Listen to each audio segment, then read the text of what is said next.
Hello, it's Miss Heather, piano and voice teacher here at Conservatory of the Ozarks, and I'm here today with Cynda. Cynda, Guten Morgen. Yeah. So we're practicing some diction for a German art song, and we are. This is Cynda's first time. So this is how I practice a German mixed vowel. This is the umlaut one with the E on the inside, U on the outside. So I would start with a really wide E sound like this. E. E. E. Wide on the outside, wide on the inside. And then I will slowly bring in the corners of my mouth till I have a nice puckered U shape on the outside. I would practice this in front of a mirror so I can see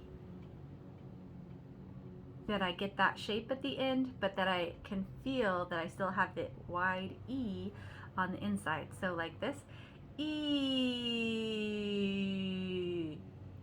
And then my next step is I would just try to say that, stop the sound and then start it right at the beginning correctly. So like this, E, U, E, U. So this is a regular American ooh, ooh, ooh. The tongue can stay down, but our middle part of our tongue has to go up towards the roof of our mouth like an E vowel. E, E. So that's why it's called a mixed vowel, because we have to mix the two sounds. So one more time. E, E, E.